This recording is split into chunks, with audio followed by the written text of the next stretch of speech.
Assalamualaikum warahmatullahi wabarakatuh. Saya Rizky Hanan. Dan dari kelompok 9 akan menjelaskan bab 9 tentang pohon.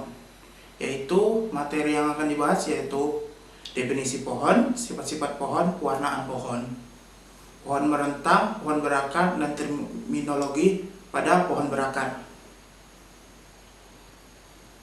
Yang pertama itu merupakan definisi pohon. Pohon dalam bahasa Inggris atau lebih kita kenal dengan tree.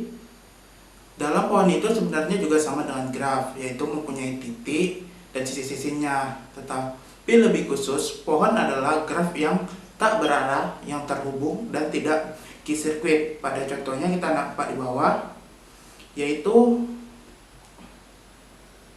yang gambar pertama itu merupakan pohon karena titik-titiknya saling terhubung. Yang kedua itu pohon.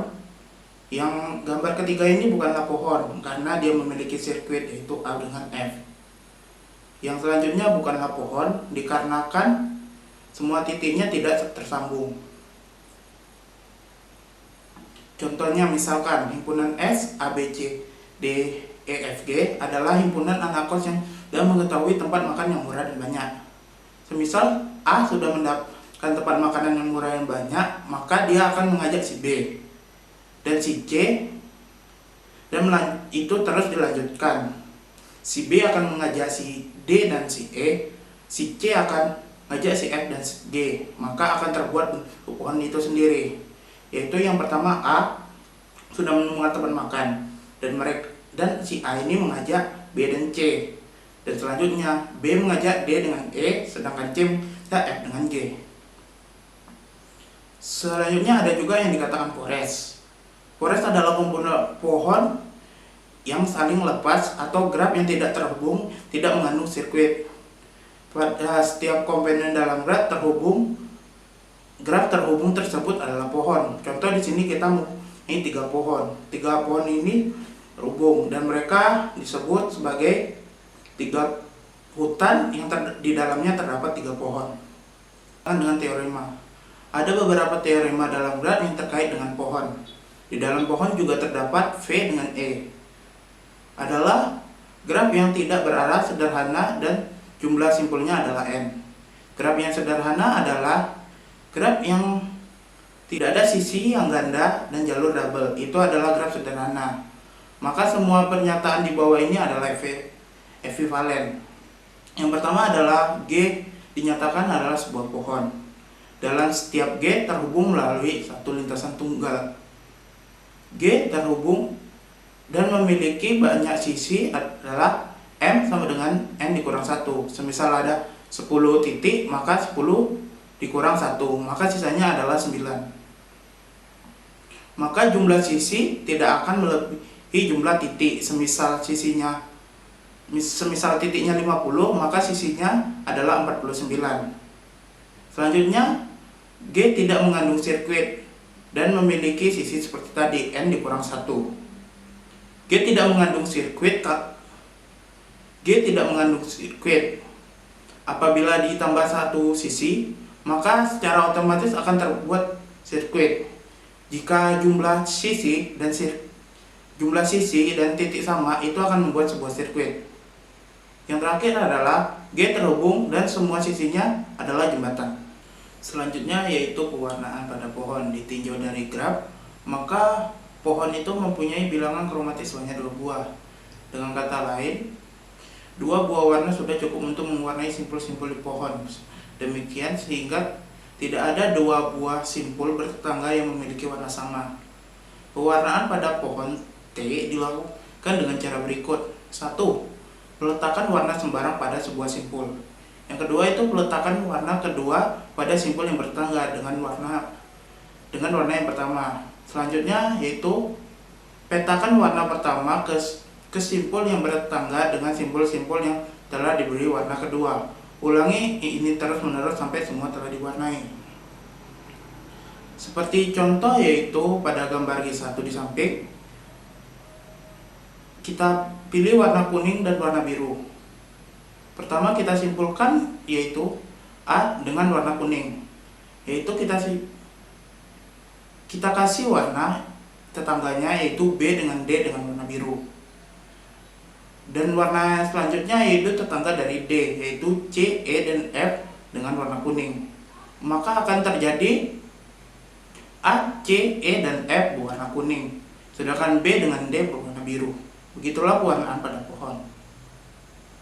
Yang selanjutnya adalah pohon merentang. Pohon merentang atau dalam bahasa Inggrisnya lebih kita kenal dengan spanning tree adalah pohon merentang dari graf terhubung adalah graf merentang yang berupa pohon. Pohon merentang diperoleh dengan memunculkan sirkuit dalam graf. Semisal yang ini adalah graf G.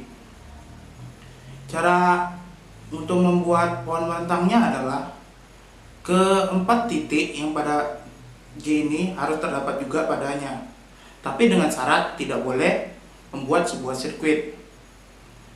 Dengan titik ini T1 kita mempunyai 4 titik, T2 4 titik juga, T3 dan T4. Mereka tidak ada yang membentuk sebuah sirkuit, itu adalah syaratnya. Selanjutnya,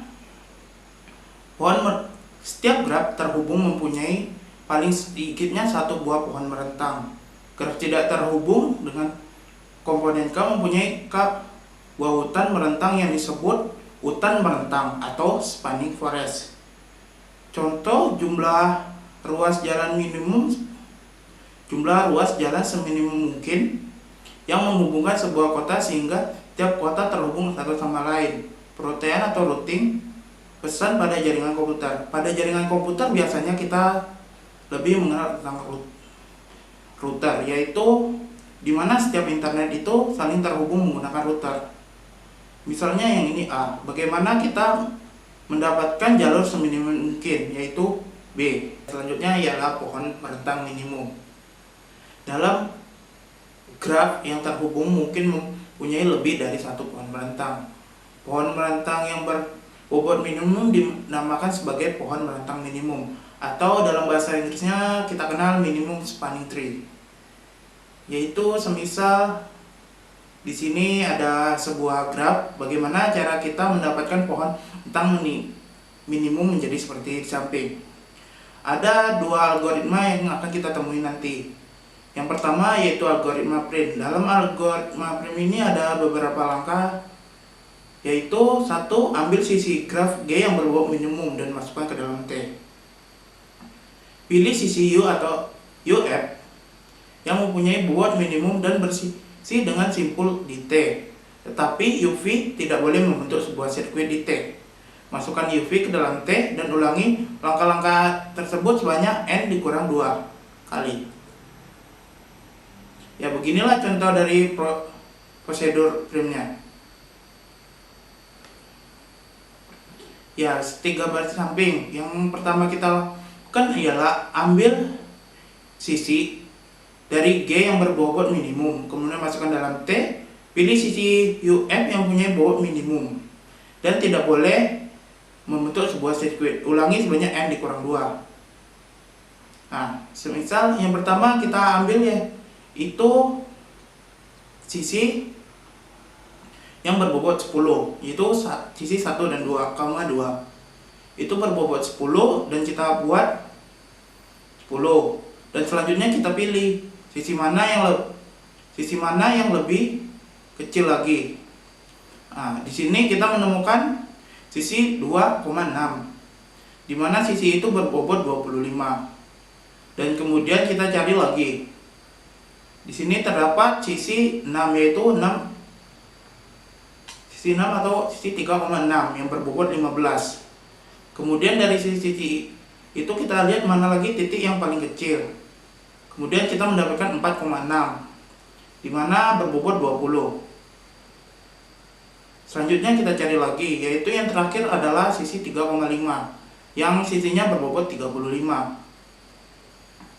Maka pohon rentang minimum yang dihasilkan ialah 10 ditambah 25 ditambah 15 ditambah 10 ditambah 35 adalah 105. Yang menarik dari spanning tree ini atau pohon merentang ini adalah bobot merentang yang dihasilkan tidak selalu unik meskipun bobotnya tetap sama. Hal ini terjadi jika ada beberapa sisi yang berbobot sama.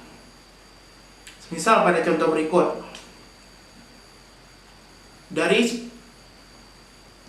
graf di atas kita dapat menghasilkan 3 buah pohon berentang minimum, dikarenakan jumlahnya sama.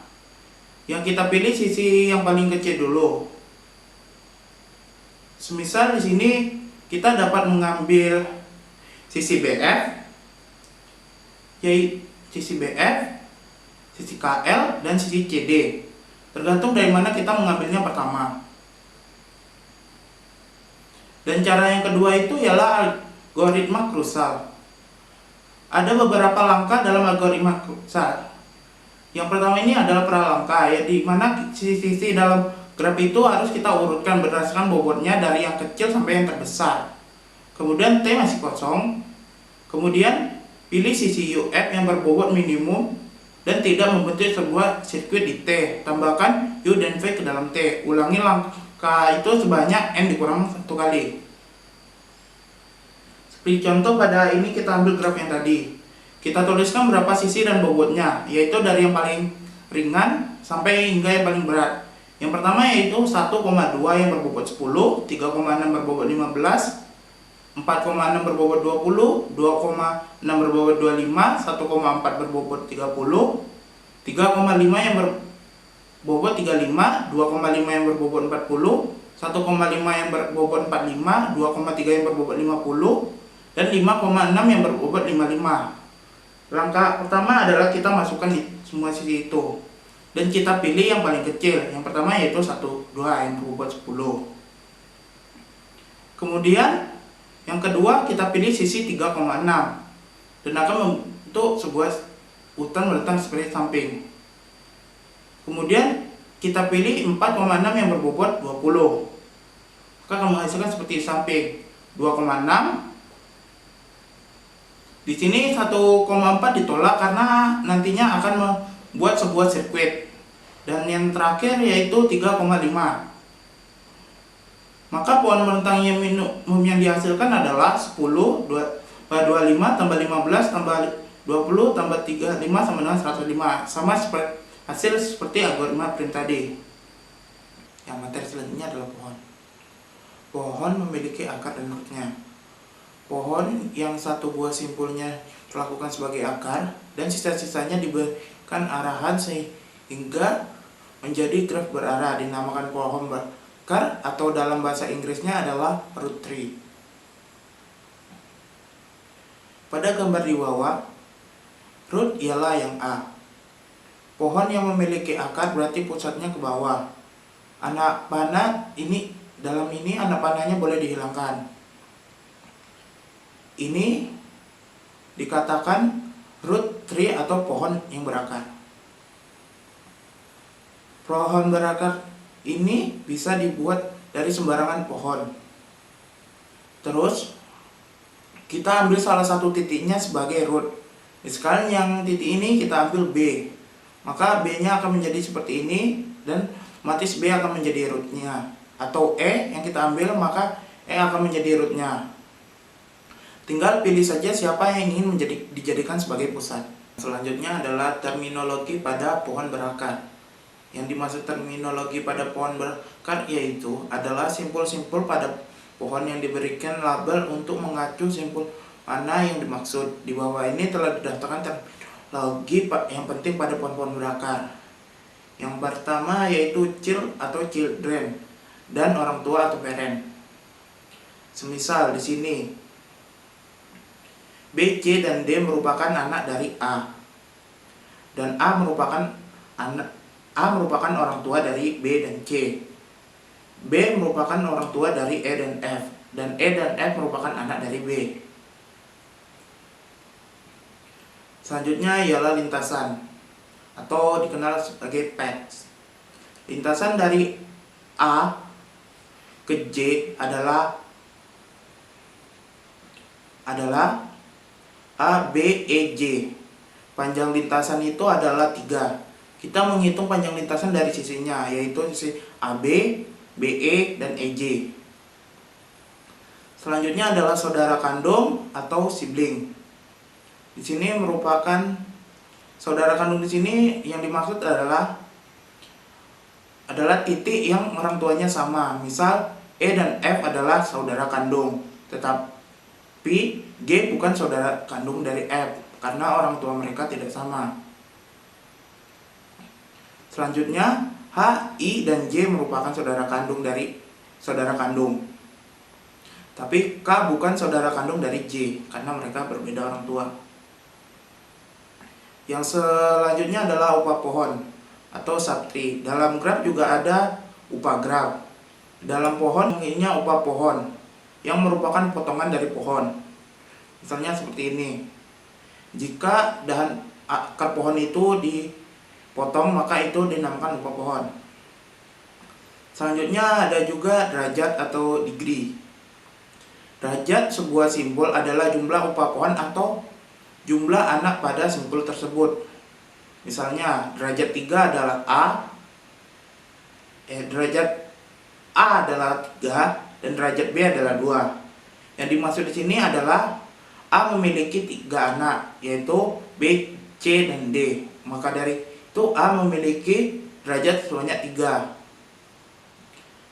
Selanjutnya D mempunyai derajat 1. Yang artinya di sini D hanya mempunyai anak 1 dan C adalah derajatnya 0. Derajat maksimum dari semua simbol merupakan derajat pohon itu sendiri. Jadi derajat pohon di bawah adalah 3. Kemudian adalah daun atau leaf. Simbol yang berderajat 0 atau tidak mempunyai anak itu disebut dengan daun. Dalam contoh simbol ini seperti H, I, J, F, C, I, dan M. Selanjutnya adalah simpul dalam. Simpul dalam adalah simpul yang mempunyai anak yang disebut simpul dalam. Contohnya ialah B, D, E, G, dan K adalah simpul dalam. Yang selanjutnya aras atau level atau tingkatan. Sama seperti namanya, level atau tingkatan. Pada gambar di sini kita lihat ada 4 tingkatan. Dan tingkatan yang pertama itu akan kita mulai dengan angka 0. Yang selanjutnya adalah tinggi, height atau kedalaman, yaitu depth. Aras maksimum dari suatu pohon disebut sebagai tinggi atau kedalaman pohon tersebut. Jadi aras pohon di atas mempunyai jumlah sebanyak 4.